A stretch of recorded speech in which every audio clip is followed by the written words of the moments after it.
안녕하세요. 남서희 TV 구독자 여러분, 조일영입니다. 네, 오늘의 주제는요, 동창의 불륜에 대해서 말씀을 드릴 텐데요. 아무래도 배우자분을 동창회 보내고 나서 안 좋은 것들을 보고 나서 마음이 안 좋으신 분들이 많을 텐데, 그런 남편, 아내분들에게 저의 영상이 조금이나마 1%의 희망이 되었으면 좋겠습니다. 자, 그러면 지금부터 설명을 드릴 텐데, 도대체 그 동창회에 가서 동창회에 가서 어떤 일이 벌어지고, 그리고 배우자 입장에서는 어떤 태도를 보여야 될지에 대해서 설명을 먼저 드릴게요. 동창회를 그럼 일단은 보내줘야 될까요? 이런 질문 저도 굉장히 많이 받는데요. 일단 배우자분께서 평소에 어떤 모임이 많고, 그 모임에 대한 어떤 어 루틴이 항상 이루어졌다면 문제가 없는데, 사실 갑작스럽게 뭐 나이가 좀 먹고 애들이 좀 크고 나서 삶의 여유가 조금 생겼을 때, 이런 제안들이 들어왔을 때 나가려고 하는 분들이 있어요. 예.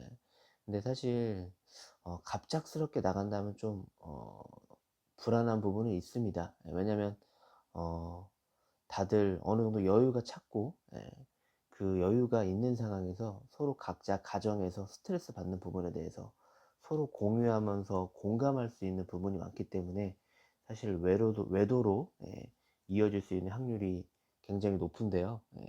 근데 배우자분께서 동창회를 나가고 싶다고 하는데, 사실 그걸 안 보내주는 것도 굉장히 쿨해 보이지 못하고, 그걸로 인해서 두 부부가 감정에 대한 소모가 이어져서 부부 싸움으로 또 이어질 수 있어요.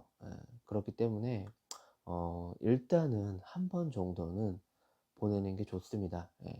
한 번 정도를 보내주되, 그 후에 그게 너무 잦아지고 늦은 기가로 이어지고 외박으로 이어지고 1박 2일 여행으로 이어진다, 그럴 때는 조금 제재를 가할 필요가 있는데, 일단은 한 번 정도는 배우자분이 동창회를 가고 싶다고 했을 때 저는 보내주는 게 좋을 것 같아요. 안 보내줌으로써 서로 부부싸움이 일어날 수도 있고, 한 번 가고 나서 그 후에 어떤 행동을 보이는지는 그때 가서 다시 모니터링 후에 대처를 하면 되니까, 일단 한 번은 보내주는 걸 추천합니다.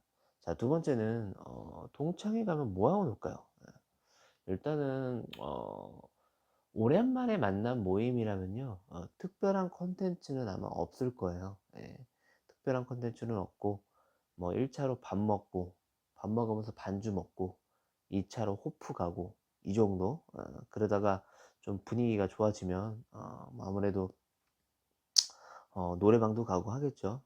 근데 요즘 코로나이다 보니까 노래방은 뭐 못 가실 것 같고, 아무래도 1차 밥 먹고 반주로 한 잔 하고, 2차 가서 호프 한 잔 하고, 요 정도가 될 것 같아요. 어차피 각자 그 헤비 차원이 아니고, 오랜만에 만나서 서로 해포를 풀고 그동안 어떻게 지냈는지, 뭐 서로 살아왔던 환경에 대한 어떤 스토리텔링, 이런 걸 풀어가는 시간이 많기 때문에, 그날 당일날에는 사실 좀 뭐 불륜이나 외도로 이어지진 않을 거예요. 근데 이제 그 만남이 자꾸 잦아지게 되면은 뭐 사실 뭐 등산도 가고, 뭐 여행도 가고, 뭐 노래방도 가고, 또 심한 경우는 방을 잡고 술을 먹기도 하고, 뭐 이런 상황까지 이어질 수 있습니다. 그래서 첫날 만났을 때는 아마 좀 그래도 건전하게 놀 거예요.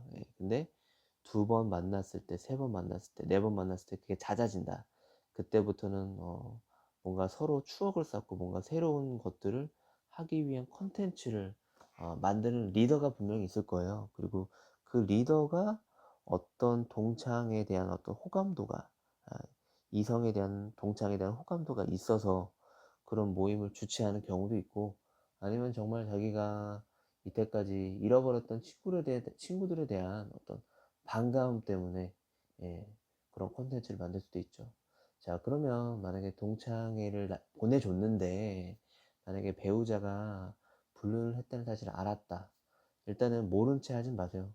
절대 모른 채 하면 안 되고, 일단 배우자랑 얘기를 해야 됩니다. 대신에 얘기를 하실 때 얼굴 보고 얘기하거나 전화로 얘기해 봤자 어차피 감정 소모가 되고, 상대방 입장에서는 당황해서 오히려 화를 내는 경우가 많을 거예요. 그렇기 때문에 일단은 증거를 확보하시고, 확보한 상태에서 배우자분께 이제 카톡이나 문자로 최대한 공감할 수 있는 어떤 표현법들이나 생각들을 정리를 해서 표현을 하는 게 좋고요.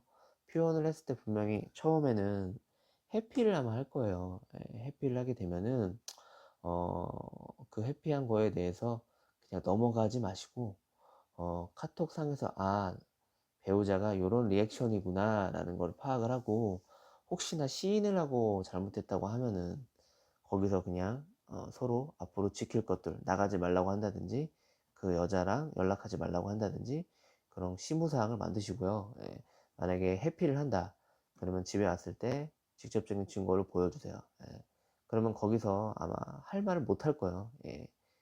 거기서 핑계를 댈 수도 없고, 증거를 보여주고 나서 남편한테 나가지 말라고 꼭 얘기하셔야 되고요. 혹은 아내한테 나가지 말라고 얘기하셔야 되고, 그리고 불륜 상대, 동창회에 나왔던 그 불륜 상대한테 연락을 해서 이 모든 상황에 대한 정황을 다 알리고, 한 번 더 연락을 하면 그쪽 가족과 회사에 다 알리겠다, 이런 식으로 협박은 아니죠.